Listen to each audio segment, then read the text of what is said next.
E às vezes isso dá um pau. Peraí.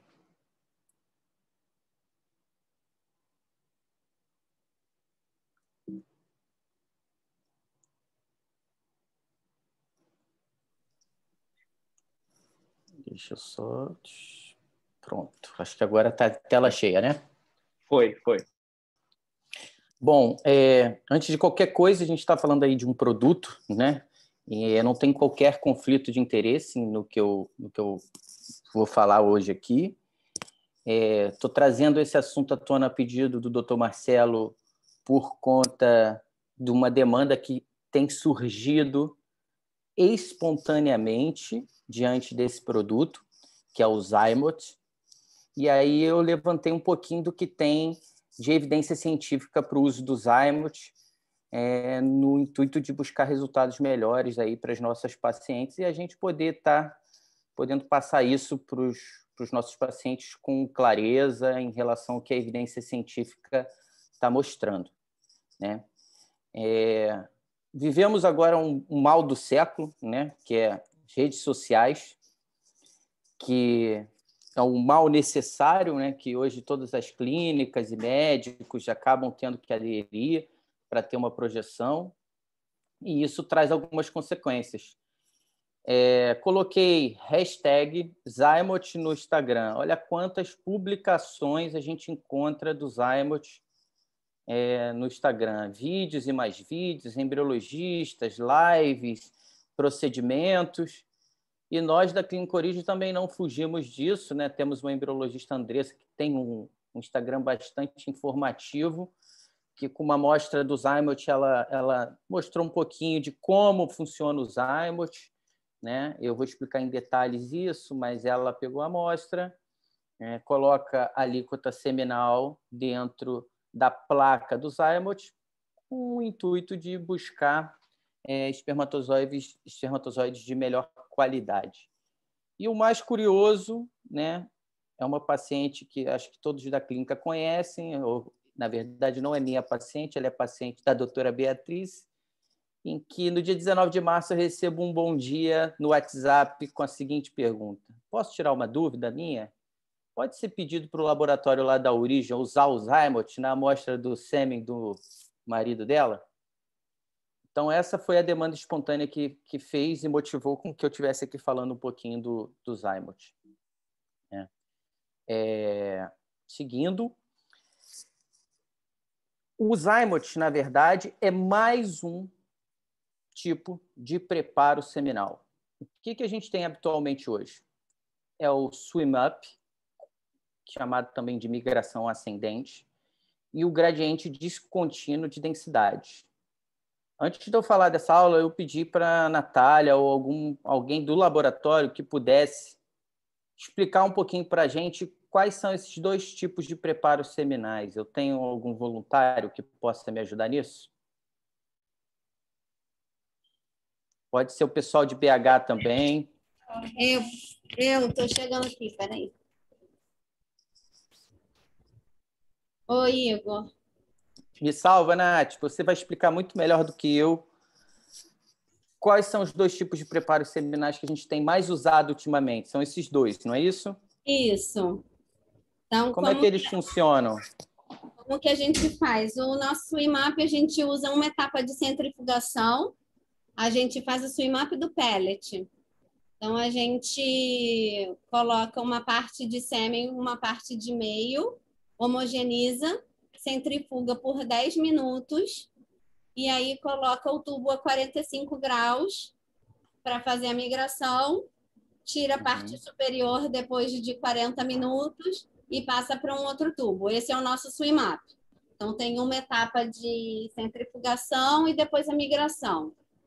E o gradiente são duas etapas de centrifugação. A primeira para centrifugar na coluna dos gradientes e depois para fazer uma lavagem.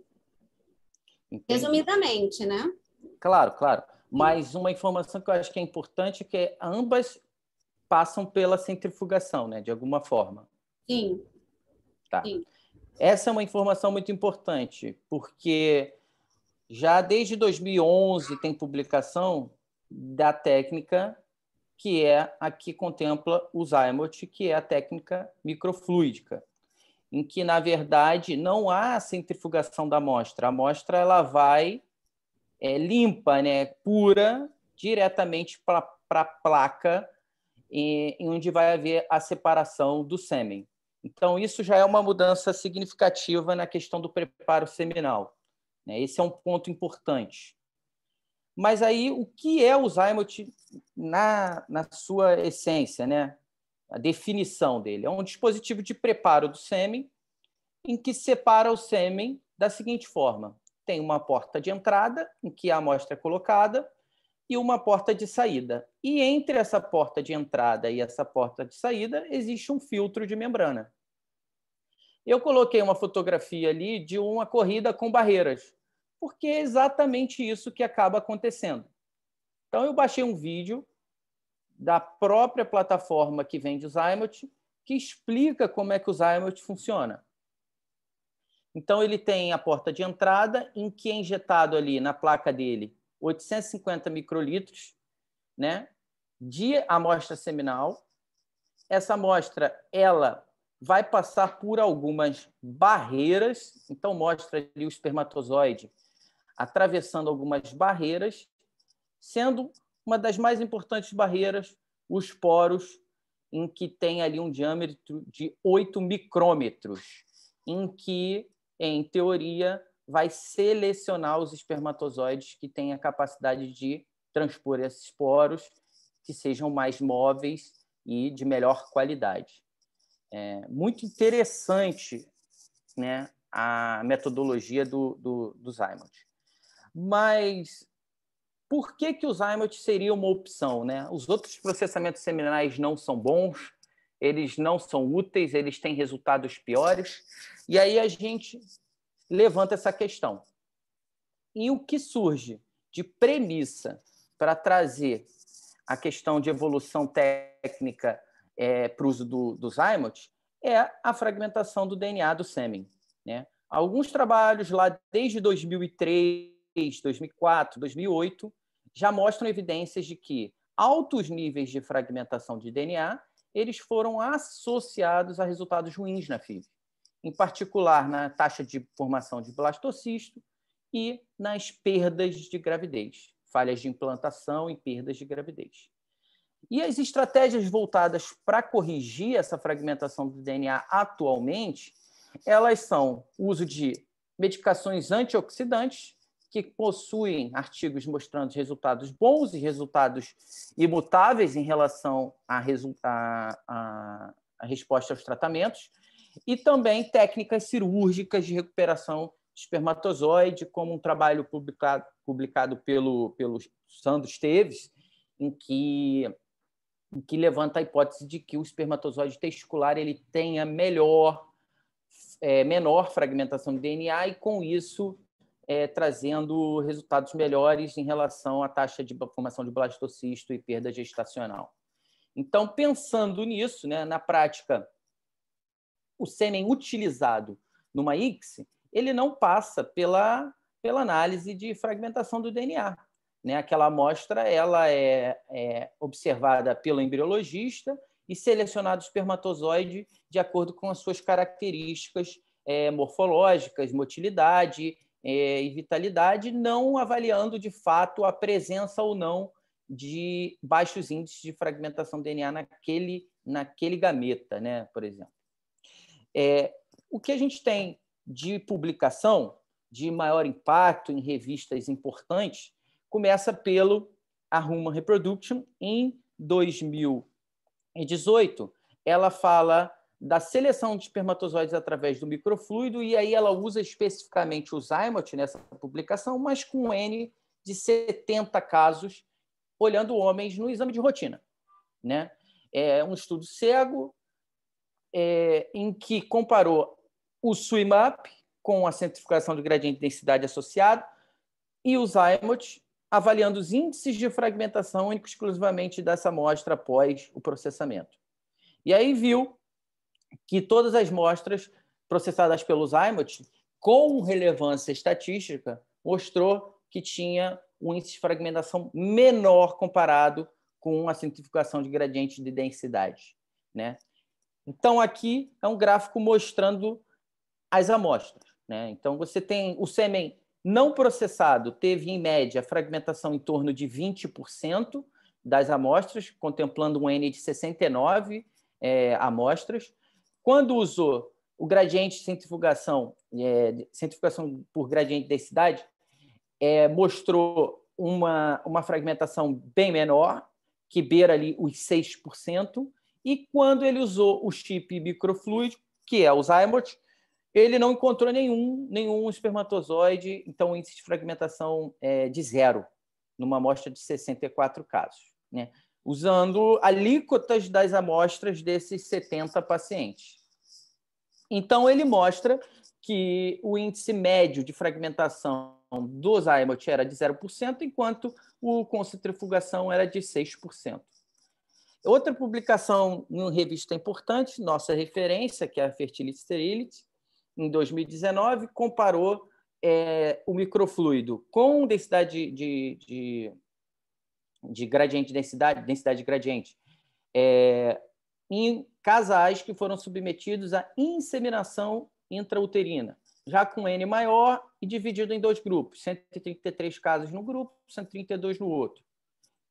Resultado, em relação aos parâmetros basais do sêmen, não foram muito distintos, né? Mas que tinha uma discreta desvantagem para aqueles que usaram o microfluido, em que a concentração era de 36 milhões contra 70 milhões contagens totais pré-processamento. Desculpa, só um segundo.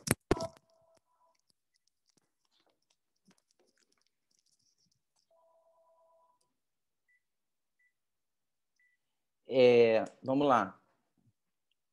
Ocorrências.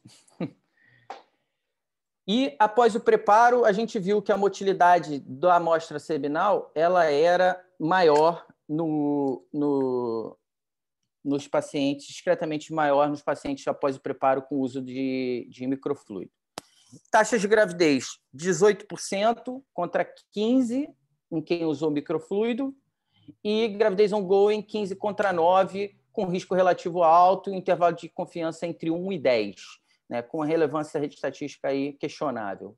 Mas eles concluem que isso aumenta significativamente as taxas de gravidez ongoing, o uso do Zymote. Um outro trabalho na revista, no Jornal de Reprodução Assistida e Genética, né, que é já uma revista de menor impacto, em que mostra uma comparação do uso do microfluido na seleção de espermatozoides com menor fragmentação, usando a avaliação da fragmentação do DNA pela técnica de túnel, em que compara a fragmentação da cromatina espermática, né, usando seleção de gradiente de densidade e comparando com o microfluido. E trouxe alguns resultados. Mas perceba que o N é muito pequeno, tá? 23 homens na análise em que ele vai e compara o gradiente com o microfluido. E aí mostra que a média de fragmentação era de 12% em quem usou o gradiente de densidade e o microfluido de 1,8%. Que casais que foram submetidos a ICSI, a fragmentação média foi de 28%, e após o processamento seminal, no gradiente caiu para 21%, e no microfluido isso ficou em 1,3%, ou seja, bem mais baixa a fragmentação do DNA. Ele menciona que 4 casais fizeram 11 ciclos de ICSI com gradiente e só teve uma gravidez, correspondendo aí a 25% desses casais, e que futuramente resultou uma perda. Então, isso é apenas um relato aí do que ele encontrou de resultado. E em 4 ciclos subsequentes de ICSI, com o microfluido, a taxa de gravidez ficou em 50%. Né? Dando continuidade aos resultados, ele fala que o ICSI, com o uso do microfluido, levou, então, essa taxa de gravidez contínua de 50%, e fala que, quando você submeteu os casais a um tratamento de ICSI, em que foi feito o teste genético pré-implantacional, 30% dos embriões eram euploides, com o uso do gradiente de densidade, e 31% dos embriões euploides dos gradientes com uso do microfluido, sendo que desse grupo, 4 casais engravidaram, enquanto no grupo do gradiente, uma gravidez com uma perda, né?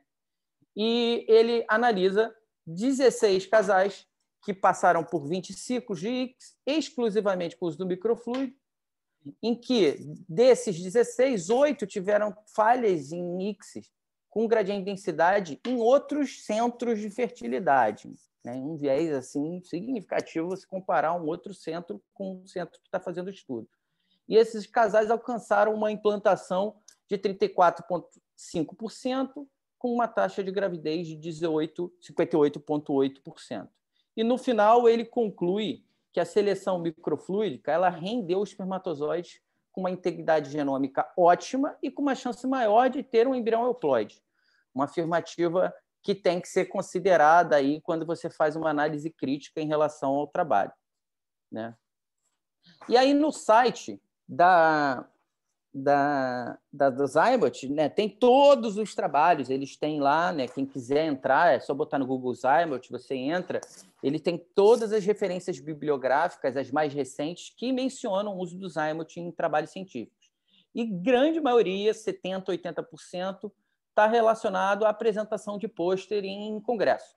Né? O último no congresso da ESRM, que foi online, teve algumas apresentações de pôster, então eu peguei todas muito parecidas, umas com N muito pequenos, outras com N maior, eu peguei essa que era mais recente, com N um pouquinho maior do que os outros estudos, que comparava a centrifugação com o microfluido, num estudo retrospectivo com mais de 300, quase 400 casos em cada grupo, e tentava avaliar a qualidade do embrião e a taxa de gravidez on-goal, tentando criar características basais similares em idade, IMC e hormônio antimileriano.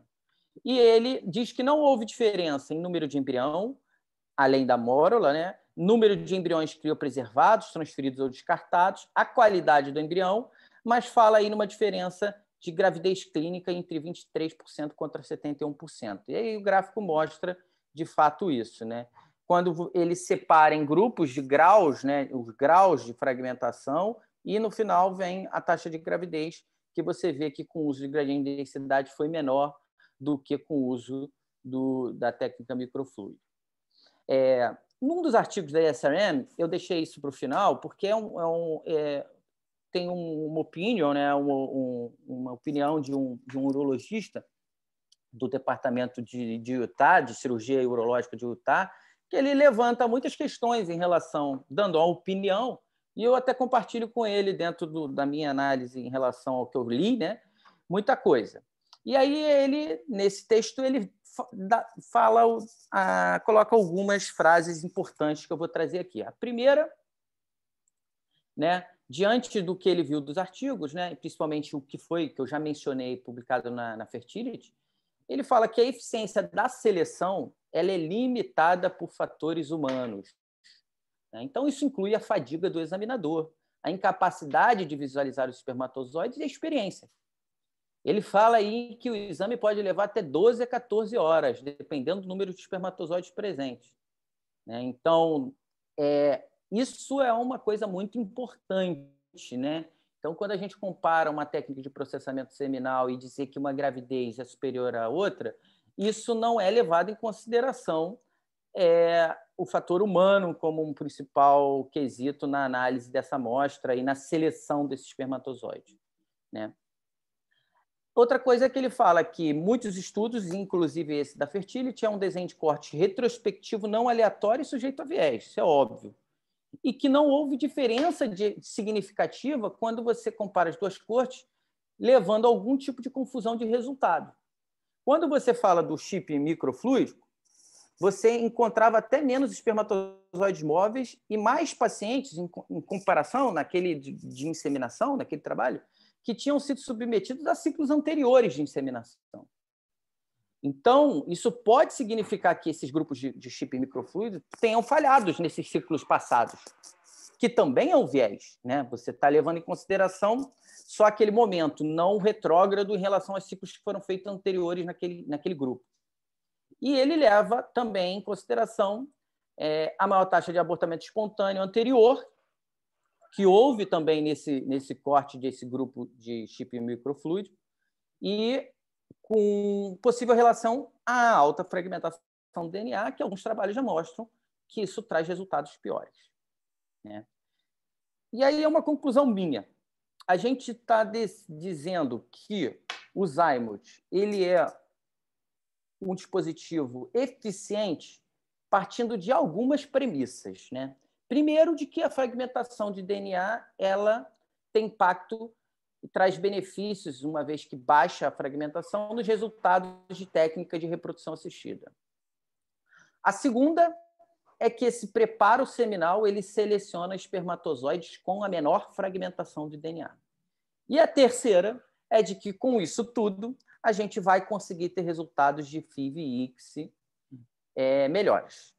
Eu, particularmente, peço a opinião dos colegas em relação a isso. Acredito que isso não está ainda batido o martelo, né? Que eu acho que precisam de estudos robustos, uma revisão, uma meta-análise em relação ao uso do Zymote, com regressão estatística confiável, com um N considerável, para a gente poder dizer para os nossos pacientes que o Zymote ele traz melhores resultados. Ele sinaliza para isso. É essa a conclusão que eu chego. Ele sinaliza para melhores resultados, né? E como a gente tem hoje muitos pacientes com acesso a informações, às vezes até antes da gente, né, do mercado, e pedindo que use o Zymote, é considerável levar isso como uma opção no tratamento, uma vez que não há malefício no seu uso, só um aumento de custo em relação que há pelo uso do produto. É isso. Agradeço aí a fotinha, a última foto de toda a equipe da Origem Rio. Muito bom, Igor. Sampaio, queria te ouvir. Eu tenho minha opinião formada, mas eu queria te ouvir. Eu também tenho. Eu conversei ontem, inclusive, com o Carlos Simão e conversei com o Miguel. Não existe evidência de que fragmentação do DNA tem alguma coisa a ver com taxa de gravidez ou aborto. É totalmente contraditório, não existe evidência científica nenhuma. Para mim, estamos ainda na fase de Addison, Norbert Gleichen, sabe? No Gleichen. Acho que está faltando muito estudo nisso aí. Acho que é muito pouco. É igual aquela história quando começou, biópsia de testículo era melhor do que ejaculado, aí depois cai. A gente sabe muito pouco de espermatozoide. Você tem técnicas que fragmentam mais. Você vê próprio Suimap, fragmenta muito mais do que quando você faz gradiente. E hoje muita gente já voltou ao Suimap de novo. Eu acho que falta evidência ainda de fragmentação, né? Eu acho que tem muito estudo aí para ser feito. Até a própria amostra, de uma amostra para outra, tem diferença na fragmentação. No mesmo indivíduo, no mesmo dia. Então, ainda eu concordo com você. Esse é o problema. Mas é impressionante como a coisa vira uma verdade absoluta muito antes de ter prova, né? É impressionante. Isso em qualquer área. Não, e depois desse negócio do Covid, ficou pior ainda, né? Qualquer coisa, você lê uma noticiazinha, já virou. Eu estava lendo esse artigo dos microensaios de RNA, o cara já apresenta como uma solução para PGTA, citoplasma, tudo. Você selecionar um embrião. Achou tudo já de uma vez. Entendeu? Está tudo virando verdade absoluta. Não, é impressionante. Selma, e aí? Eu tenho duas perguntas. Uma boba, o que quer dizer Zymote? Segunda pergunta, a sigla, né? Segunda pergunta. Existe um critério mínimo de sêmen para poder usar? Dá para usar? Eu fiquei com receio de colocar, na hora que eu vi o filminho ali, a gente só vai usar isso para sêmen bom, de qualidade boa, sêmen de qualidade ruim não vai, porque vai que o espermatozoide não passa. O que você vai fazer? Deve ter um critério mínimo de uso, né? Pergunta é boa. Eu realmente... Para o Pix, por exemplo, tinha, né? Na verdade... Posso responder? Claro. Informação do fornecedor, né? Do fabricante, que só precisa ter uma motilidade mínima, mas pode usar com sêmen com baixa concentração, baixa motilidade, sêmen congelado, todo tipo de sêmen, desde que haja algum tipo de motilidade. Então não tem quantidade, concentração mínima, não. Não, pode usar com qualidade ruim. Eu confesso também, eu ficaria um pouco apreensiva de colocar uma baixa concentração, uma baixa motilidade, ficar assim, será que vai recuperar alguma coisa? Mas segundo o fabricante, pode. Já imaginou você puxando de volta? Pera de volta, você não tem, né? Ô, Nath, a alíquota, raspar a plaquinha. A alíquota mínima do Zymot é de 800 microlitros, 850.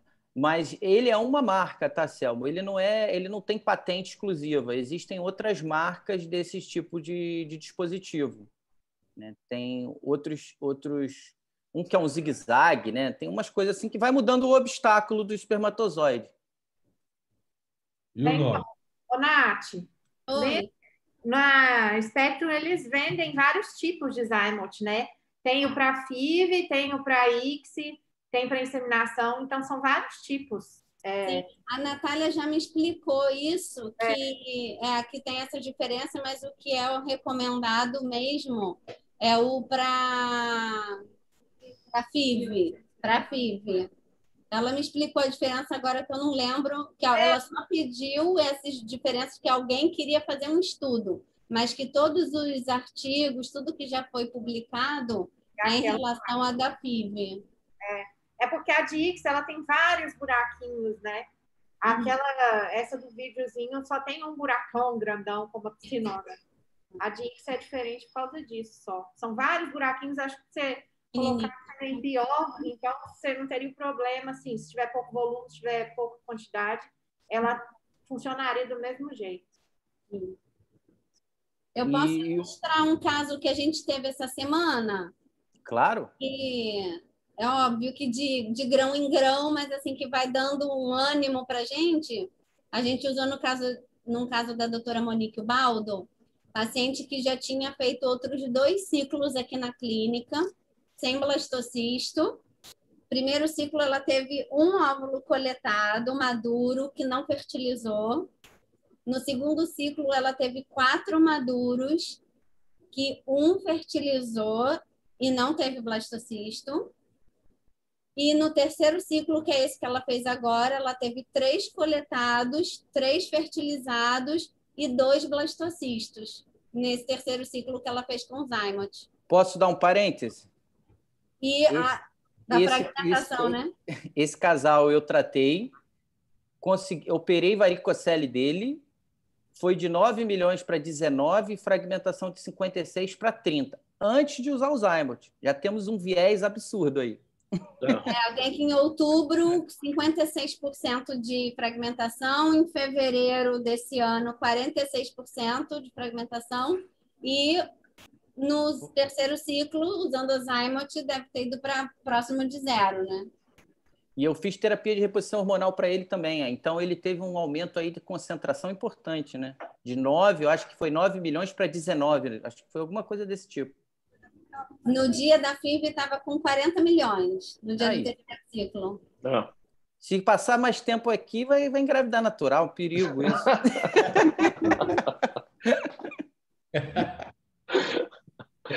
Com certeza. Mas o nome, Selmo, eu não sei dizer porque é o nome, não. Eu acho que MOT é de motilidade, né? Agora, o ZY eu não faço ideia do que seja. Mas em relação aos concorrentes, ele conseguiu um merchan que os outros não conseguiram, entendeu? Conseguiu. Tem um site muito bem apresentado, os vídeos são muito bons. Tem vídeo para o embriologista, né, em que ele explica como é que usa detalhadamente. Então, eu acho que eles usaram muito bem aí a mídia. Sim. Mas na última reunião que o Marcos comentou, né, o Marcelo, que é um novo Pix, né? Talvez, será? Eu não tenho a menor dúvida. Eu não tenho a menor dúvida.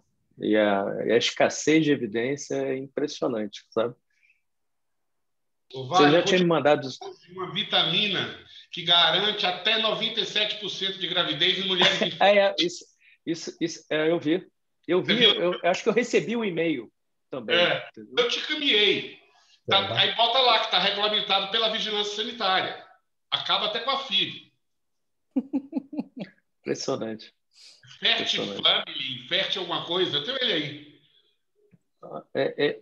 Como tudo, né, eu acho que isso aí, na verdade, é algo para a gente oferecer diante de múltiplas falhas. A gente tem sempre que, né, como o Nilson falou antes da gente começar, né, o que vai fazer para uma paciente que você 2 estimulações, paciente jovem não tem blastocisto? Né? Como é que explica? O que faz? Enfim. Aí acaba que o Zymot entra nessa questão aí. Então, oferecer alguma coisa nova para o paciente.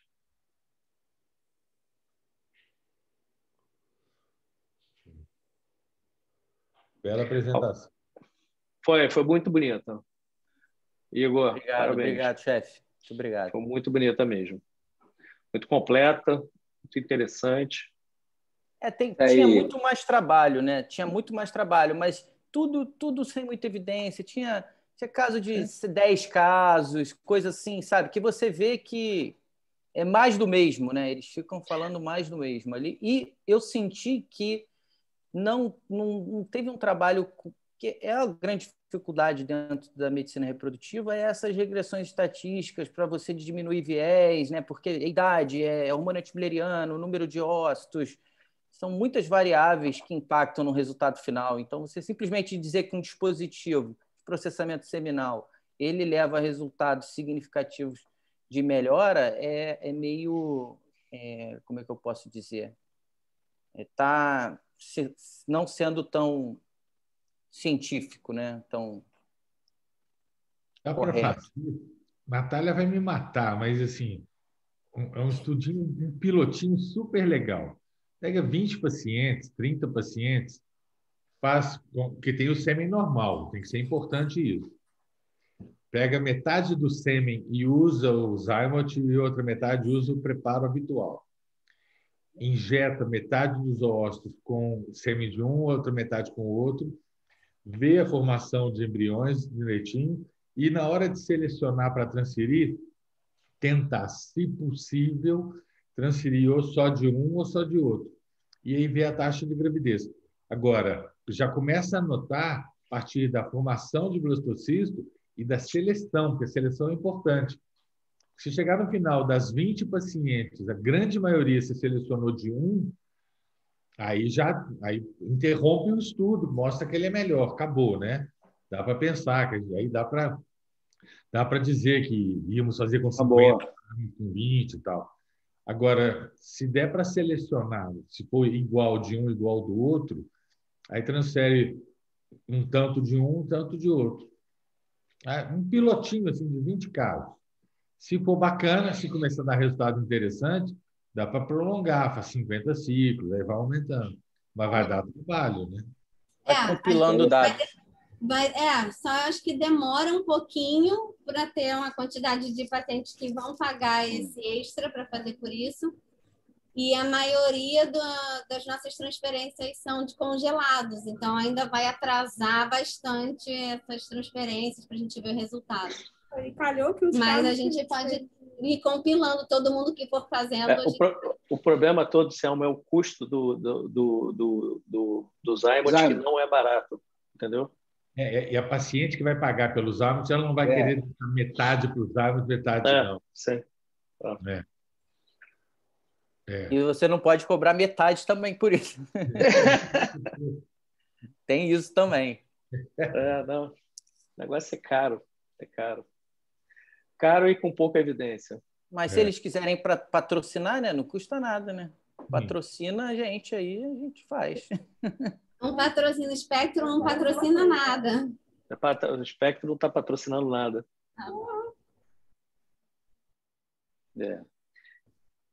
Mas seria interessante, né? Seria interessante. Então, para a semana que vem, Selmo, o que a gente vai... Laura está aí. Laura, é seu. Tá. E eu pensei também, Selmo, por exemplo, antes de entrar, o Nilson estava contando um caso dele. Se de repente a gente também não puxa clube de revista, a gente discussão de caso clínico, sabe? Acho que isso vai enriquecer muito a discussão. Por um acaso o Nilson falou do caso dele, eu acho que seria super interessante, sabe? Então vai ser intercalado uma semana Sim. um tema e na outra semana um caso clínico. Legal. Tá? Nilson, na outra semana a gente bota teu caso, tá? Beleza. É bom. Apresenta Acho que vai ser interessante. Com certeza. Valeu. Gostei da ideia. Tá? Bom. Valeu. Queridos, ótimo dia para vocês, abraço. tá? Ótima Você semana. também. Paz e saúde para todos. Nações Rubro-Negras, mais um título. Ai, vai ele de novo. Um abraço. Um abraço, gente. É o mineiro mais carioca que eu já vi. Esse é dele, tá certo. Abraço. Certo. Abraço, gente. Um abraço. Bom Tchau, dia. Tchau. Bom dia.